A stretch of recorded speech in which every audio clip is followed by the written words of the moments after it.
पास में जाकर कितना भी सच जानने की कोशिश करे, पर जिस आदमी के साथ वो चीजें हुई थी वही सच बता सकता है। हेलो फ्रेंड्स, आज की हमारी मूवी नैटली ये 2010 की एक मिस्ट्री रोमांस मूवी है। इसी थीम पर बेस्ड है। एक स्कल्प्टर और उसका स्टूडेंट ये 10 साल बाद मिलते हैं। 10 साल पहले की एक लड़की को लेकर ये मिस्ट्री है, तो इसे अंत तक जरूर देखिएगा। अगर आपको वीडियो अच्छा लगता है तो प्लीज इसे लाइक और कमेंट जरूर कर दीजिए, इससे चैनल को बहुत सपोर्ट मिलता है। बिना किसी देरी के एक्सप्लेनेशन स्टार्ट करते हैं। मूवी स्टार्ट होती है और हमारा मेन कैरेक्टर जिसका नाम है जून ह्यूक, एक स्कल्पचर आर्टिस्ट है। आज उसका एग्जीबिशन था तो सारे स्कल्पचर बिक गए। उसने सिर्फ एक स्कल्पचर को सेल नहीं किया जिसका नाम है नैटली, क्योंकि नैटली उसके लिए बहुत इंपॉर्टेंट है। जून ह्यूक की एक कलीग है जिसका नाम है ह्यूरिम। ह्यूरिम उसके पास आती है, कहती है कि आपका एक स्टूडेंट है जो आपसे मिलना चाहता है, क्या मैं उसे मना कर दूं? जून कहते कि उसे आने दो। थोड़ी देर में जब ह्यूरिम घर जा रही थी तो स्टूडेंट को नोटिस करती है। इसका नाम है मिनू। वो मिनू से पूछती है तुम यहाँ आए क्यों हो? मिनू कहता है मुझे नैटली बाय करनी है। ह्यूरिम कहती है कि वो सेल नहीं करेंगे। वैसे भी तुम क्यों बाय करना चाहते हो? मिनू कहता है कि नैटली को लेकर मेरा एक सीक्रेट है जो उसे नहीं बताएगा। जून ह्यूक नैटली को देखकर गुस्सा था। उसे तोड़ने की कोशिश करता है पर कर नहीं पाता, क्योंकि उसका बेस्ट पीस ऑफ आर्ट ये है। थोड़ी देर में मिन जून ह्यूक के पास पहुंचा। वो लेट हो चुका था। जून ह्यूक कहते हैं एग्जीबिशन खत्म हो चुका है। कहता है मुझे आपके काम के बारे में लिखना है। जून ह्यूक इसमें थोड़ा भी इंटरेस्टेड नहीं होता, तो मिनू कहता है कि मैं आपकी क्लास में था, मुझे नैटली के बारे में जानना है। मिनू नैटली के स्कल्पचर को देखता है और कहता है ऐसा लगता है कि जिंदा है, इसी का वेट कर रही है। उसने पूछा नैटली के पीछे रियल मॉडल कौन थे? जूनू कहता है ऐसी कोई भी मॉडल नहीं है। जून ह्यूक मिनू से कहता है तुम लोगों के आर्ट पर क्रिटिक करते हो, उनसे कमेंट लेते हो यानी कि कुछ कंट्रोवर्शियल बन जाए, ये किस तरह का जॉब है? मिनू कहता है कि मैं आपके आर्ट को अप्रिशिएट करता हूँ, इसी वजह से उसकी कोई वैल्यू है। जूनू कहता है तुम्हें आर्टिस्ट की वैल्यू पता नहीं है। मिनू कहता है जिस तरीके से मैं आर्टिस्ट की वैल्यू नहीं करता उसी तरीके से आप वुमन की वैल्यू नहीं करते। ये सुनकर जूनू सरप्राइज था। वो पूछता है क्या तुम होरिम के बारे में बात कर रहे हो? उसे मेरा आर्ट पसंद नहीं आता क्योंकि वो मेरे प्यार में है, वो मुझे पा नहीं सकते। वो मेरे वर्क के बारे में रिव्यू दिया करते थे। वो और भी ज्यादा इंटरेस्टेड हो गए। हम दोनों में रिलेशनशिप हुई, उसने मुझे पा तो लिया पर वो फ्रस्ट्रेटेड हो चुकी थी। उसे पता था कि मैं हमेशा के लिए किसी और से ही प्यार करता रहूंगा, मैं पूरी तरीके से उसका नहीं हो पाऊंगा, इसीलिए सारा फ्रस्ट्रेशन वो मेरे काम पर निकालती है। उसने मेनू से कहा तुम्हारी शादी हो चुकी होगी, अपनी वाइफ से तुम शायद बहुत प्यार करते हो, इसी वजह से तुम्हें इन सब बातों के बारे में पता नहीं, तुम बहुत ही सीरियस लगते हो, तो शायद कभी तुमने अपनी वाइफ पर चीट भी नहीं किया। मिनू कहता है सारे आदमी तुम्हारी तरह नहीं होते, कुछ कपल एक दूसरे के साथ ही खुश होते हैं। जूनू कहता है कि अगर ऐसा है तो इस कंट्री में टेम्पल से ज्यादा मॉडल्स क्यों है? वो एक हाउस वाइफ के बारे में बताता है। कहता है उसका हस्बैंड 11 बजे चला जाता था तो मुझे कॉल करती थी। ऐसे बहुत सारी हाउस वाइफ्स का अफेयर चलता है, तुम्हें क्या पता, शायद तुम्हारी वाइफ का भी अफेयर चल रहा होगा। इस पर मीनू को गुस्सा आ गया था पर उसने कंट्रोल कर लिया। मीनू पूछता है आपने 10 साल पहले कहा था कि आप कोई भी स्कल्पचर क्रिएट नहीं करेंगे, इसके बाद क्या हुआ? जूनू झूठ कहता है। जूनू कहता है कि मैं एक आर्टिस्ट हूँ, मेरा मन हमेशा बदलता रहता है, पर ये बात झूठ थी, इसके बारे में हमें आगे पता चलेगा। मीनू ने कहा हर एक आर्ट की प्राइस होती है। उसने अलग अलग स्कल्पचर्स की प्राइस बताई। उसने कहा कि मैं बाय करना चाहता हूँ, वो प्राइस के बारे में ज्यादा सोचता नहीं। जूनू कहता है नैटली मेरे लिए बहुत स्पेशल है, इसी में कोई भी प्राइस नहीं दे सकता। जूनू समझ गया मीनू सिर्फ रिव्यू में इंटरेस्टेड नहीं है, उसके यहाँ आने का रीजन कुछ अलग है। मीनू ने फिर से पूछा नैटली कौन है? ये सब बातें ह्यूरिम सुन रही थी, के पास आई और कहा मैं नैटली हूँ। जूनू कहता है तुम कभी भी नैटली नहीं बन सकती। इससे ह्यूरिम को बहुत ही हर्ट महसूस हुआ, वो इसे नीचे गिरा देती है और मीनू भागते हुए जाता है, उसे बचा लेता है। अब जूनू 10 साल पहले की बात बताना स्टार्ट करता है। कहता है मुझे वर्ल्ड का सबसे ब्यूटीफुल स्कल्पचर बनाना था, इसके लिए मैंने बहुत ट्राई किया। ह्यूरिम भी उसकी मॉडल बनी, पर सब कुछ उसे इमिटेशन लगता था, किसी में भी वो बात नहीं थी। उसने महीना लगा दिए पर फिर भी वो कुछ स्टार्ट नहीं कर पाया। उन दिनों जून ह्यूक यूनिवर्सिटी में पढ़ाया करता था, कॉलेज में डांस प्रैक्टिस चल रहे थे। उसी वक्त उसने फर्स्ट टाइम मीरान को देखा, वो उसे बहुत ब्यूटीफुल लगी। बाद में मीरान जून ह्यूक की क्लास में आई। मीरान को देखकर जून ह्यूक इंस्पायर्ड हुआ। वो मीरान की ब्यूटी पूरी तरीके से स्कल्पचर में उतारना चाहता था। इसके बाद सेमेस्टर का एंड आ चुका था। अपनी बुक पर ऑटोग्राफ लेने के लिए मीरान जून ह्यूक के पास आई। जूनू कहता है कि मैं इस पर क्या लिखूं? वो कहती है तुम मुझे चाहिए हो, मैं चाहती हूँ कि आप मेरा स्कल्पचर बनाओ। मीनू कहता है कि आप झूठ बोल रहे हो, मीरान ऐसा कभी भी नहीं करेगी। इस बात को इग्नोर कर जुनहुक आगे बढ़ता है। जुनहुक फिर मीरान को अपने स्टूडियो में लेकर गया। उसकी ब्यूटी सही तरीके से दिख पाए ऐसी पोजीशन उसे थी। इन सब चीजों में एक दूसरे के पास आ गए थे, दोनों इंटीमेट हो गए। जुनू कहता है हमारा प्यार टाइम के साथ स्ट्रांग होता गया। वो मुझे बहुत एक्साइट करते थे, मैं बार बार दिन रात उसे प्यार कर सकता था। मैं मर भी जाता फिर भी उससे प्यार करता। मीनू फिर से उसे इंटरप्ट कर देता है, कहता है कुछ भी झूठ मत बोलो, अगर तुम मुझसे इतना प्यार करते थे तो उसे शादी क्यों नहीं की। जिस मीरान को मैं जानता हूँ बहुत ही अलग थे, वो प्योर थे, मिस्टिकल थे, जैसे किसी पौराणिक कथा से आई हो। वो मानो एक ब्यूटीफुल पेंटिंग से खुद चलकर बाहर आई हो।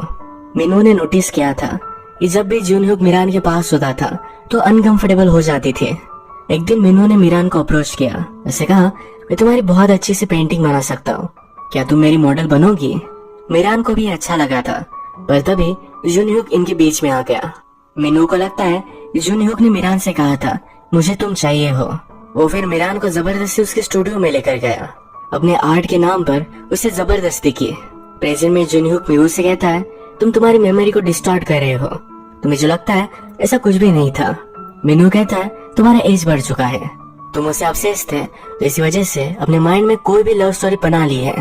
तुमने सिर्फ उसका फायदा उठाया, जब तुम्हें बुरा लगा तो उसे छोड़ दिया। जुनू कहता है कि ऐसा कुछ भी नहीं है।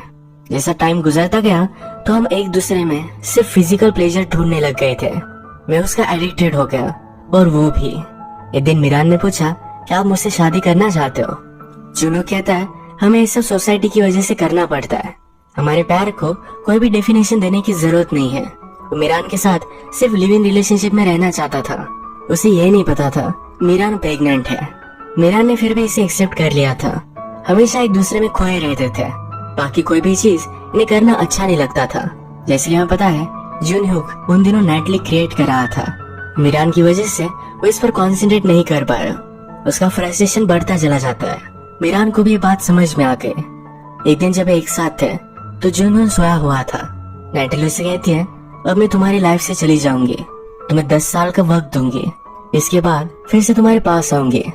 एक्चुअल में जुनहुक जगा हुआ था, उसे प्रिटेंड करता है कि वो सोया हुआ है। ये सब बातें सुनी और उसने उसे रोका नहीं। मीनू प्रेजेंट में कहता है कितने पागल हो, आज 10 साल कंप्लीट होने वाले हैं, तुम अभी भी उसका वेट कर रहे हो, वो शायद तुम्हें भूल भी चुकी है। जुनू कहता है तुम मुझे क्यों पागल बोल रहे हो, तुम भी तो मीरान से वन साइडेड प्यार करते थे, 10 साल बाद तुम भी यही हो। मीनू फिर अपनी स्टोरी बताना स्टार्ट करता है। जब मीरान और जुनहुक का ब्रेकअप हो गया तो मीनू हमेशा मीरान के साथ ही होता था। मीनू ने रियलाइज किया मीरान का ब्रेकअप हो चुका है, पर फिर भी वो पूरी तरीके से उसकी नहीं बनेगी। वो बहुत सैड थे। प्रेजेंट में जुनहुक मीनू से कहता है तुम्हें क्या लगता है तुम उसे मुझसे ज्यादा अच्छे से समझते हो। मीनू कहता है वो मेरी अब वाइफ है। इसे जुनहुक सरप्राइज्ड हो गया। मीनू ने फिर अपनी स्टोरी कंटिन्यू की। मीनू हमेशा से मीरान से बहुत प्यार करता था, तो एक दिन मीरान उसके पास आई। उसने पूछा क्या तुम मुझसे प्यार करते हो। मीनू हाँ कहता है। वो पूछती है क्या हमेशा करते रहोगे। मीनू ने कहा मरने के बाद भी। मीरान कहती है कि मैं अभी भी किसी और से प्यार करती हूँ, क्या फिर भी तुम मुझसे प्यार कर सकते हो। मीनू कहता है मुझे इससे कुछ भी फर्क नहीं पड़ता। इन दोनों ने फिर शादी कर ली। प्रेजेंट में जुनू कहता है मीरान के लिए मैंने 10 साल वेट किया, हमेशा उसके लिए तड़पता रहा और वो मजे कर रही थी। तुम्हारे साथ थे, खुश थे, वो उसे हेट करने लगता है। कहता है नेटली मीरान नहीं है, ऐसे एक लड़की के साथ में सोया था, उसे का स्टैचू बना दिया है, वो हर्ट है, इसी वजह से सब बातें कर रहा था। उसने कहा जाओ और तुम्हारी वाइफ को बता दो कि मैं सब कुछ बातें वापस लेता हूँ, उसके साथ बिताए हुए टाइम को मैं रिग्रेट करता हूँ। मीनू कहता है कि मैं उसे बता नहीं पाऊंगा क्योंकि उसकी डेथ हो चुकी है। जुनहुक को ये सुनकर बहुत बुरा लगा। अब हमें पता चलता है एक्चुअल में हुआ क्या था। जैसे कि हमें पता है कि मीरान जुनहुक की वजह से प्रेग्नेंट थी, तो उसने मीनू से शादी कर ली थी। थोड़ा टाइम बीत गया, फिर मीरान को पता चला कि उसे कैंसर है। अब उसके पास चॉइस थी, एक तो बेबी जिंदा रह सकता है या वो। मीनू कहता है कि हम बेबी का अबॉर्शन कर लेंगे, तुम्हें जीना बहुत इम्पोर्टेंट है, तुम फिर से प्रेग्नेंट रह सकती हो। मीरान उसे मना करती है, कहती है ये मेरा फर्स्ट बेबी है, ये जुनहुक के प्यार की निशानी थी, तो इसे मिटाना नहीं चाहती थी। मीरान की डिलीवरी तो सक्सेसफुल हुई, तो उसके बाद पूरा कैंसर उसकी बॉडी में फैल चुका था। मीनू हमेशा उसका ख्याल रखा करता। एक दिन मीरान ने उसे सॉरी कहा, सब चीजों के लिए। ये एक दूसरे को last time I love you कहते हैं। मीरान अपनी बेटी के साथ खेल रही थी, तभी उसकी डेथ हो गई। प्रेजेंट में जुनह्यू कहता है कि क्या तुम मुझे माफ कर सकते हो। मीनू ने कहा, मीरान तुम्हारा लास्ट तक वेट कर रही थी। वो जब मरने वाली थी तो उसने जुनह्यू को लेटर लिखा था। ये लेटर मीनू ने निकाल लिया। ये कभी जुनह्यू के पास पहुंच ही नहीं पाया। यही लेटर वो 10 साल बाद जुनह्यू को वापस करता है।